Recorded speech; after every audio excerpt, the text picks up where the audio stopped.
You ever heard that saying, attachment is the root of all misery? Attachment to what, though?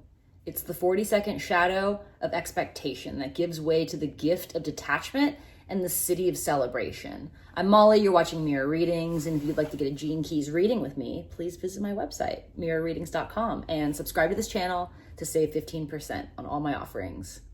Okay, so this shadow of expectation. Expectation in and of itself is not inherently bad. It's all about our attachment to or identification with that expectation, right? And then our expectations become totally unmanageable, and we're not when they're not manifesting exactly as we imagined, we get really cranky. When our desires become entangled with our mental projections, disappointment is the only possible result. So, disidentifying from our expectations, it's okay to have them, but then we gotta let them go. In chaos magic, they talk a lot about this idea of lust for result being a block to manifesting what we want.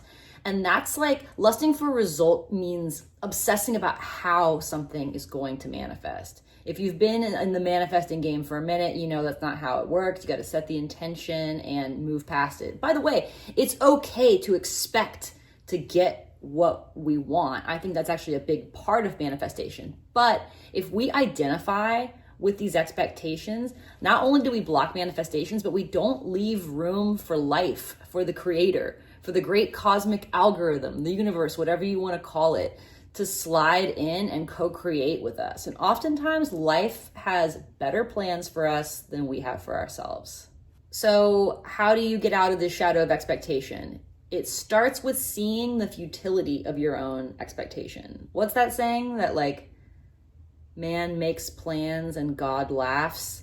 Something like that. You know what I'm talking about. We have to see how silly it is for us to just expect things to go exactly our way, exactly as we imagine, when we are co-creating this experience with higher intelligence. All right, I made some good ass notes on this and I don't want to fuck them up, so I'm just going to read them directly off the page.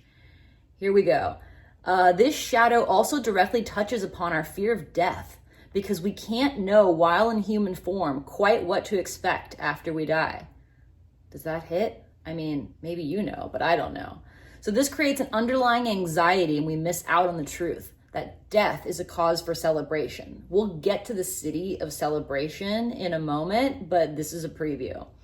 Expectation in and of itself is not a bad thing. It's our attachment to and identification with it that brings pain. When this shadow is repressed, we cling to the known, grasping at whatever feels familiar. But this is disrupting a natural cycle of change, right? The only constant in our lives is change. So we're disrupting that cycle when we're grasping for the familiar. So that's how it is when this expectation shadow is repressed. But in a reactive state, we're also disrupting another natural cycle. Let me just finish this here. Yeah, we become flaky. But instead, by being flaky and unwilling to see things through to their natural development, their natural conclusion, we're disrupting a cycle of change with our own expectations. The 40-second gift of detachment can't be cultivated through discipline. It has to come from building trust with life.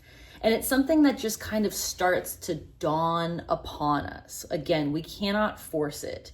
And we're totally capable of having expectations without identifying with them or being too attached to how they're going to play out. We can definitely do that. But the easiest on-ramp to the gift of detachment is to have a good laugh about how silly we are to be too attached to our expectations when we know how life works, right? We've been around the block. We've been here enough times in this human form to know it doesn't work like that. This is a gift that allows us to enjoy everything without being disappointed. But it's funny because the more we try to build detachment, the more attached we become. So we really have to shift the focus to trusting life. Otherwise, we're going to get attached to our own detachment. It doesn't work.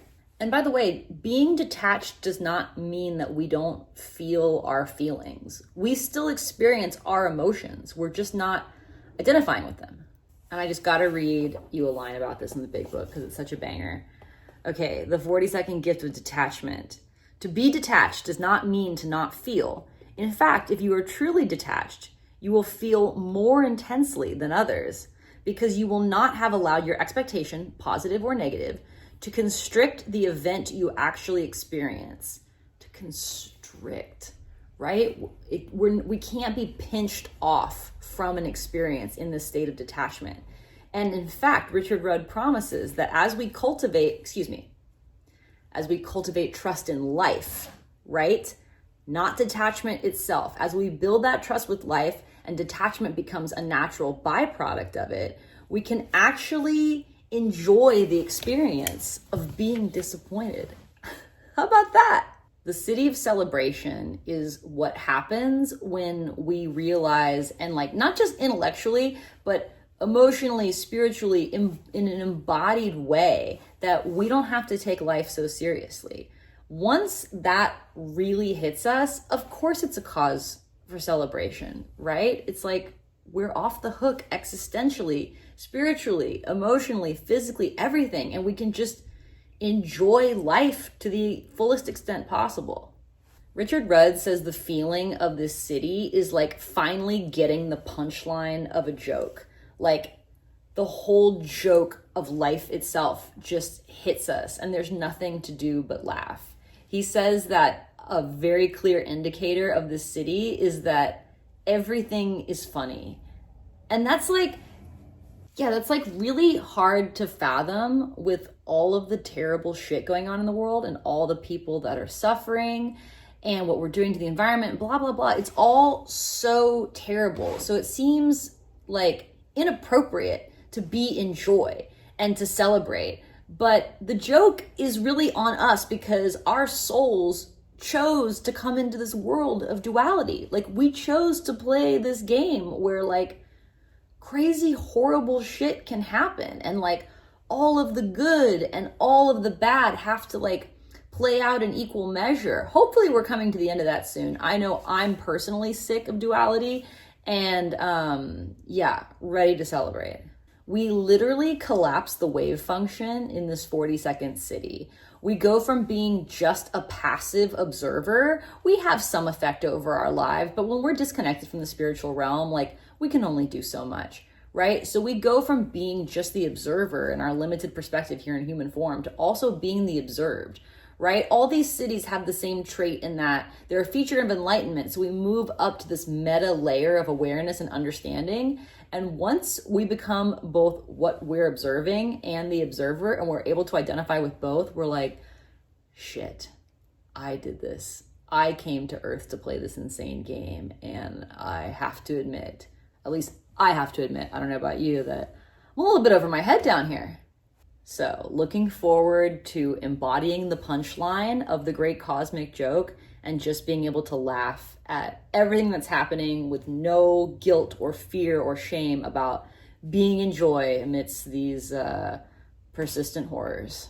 I'm sure you have enough persistent horrors in your feed, so I'm just going to wrap this up. Thank you so much for visiting my channel. I'm Molly, you're watching Mirror Readings, and if you'd like to get a Gene Keys reading from me, please visit my website, mirrorreadings.com.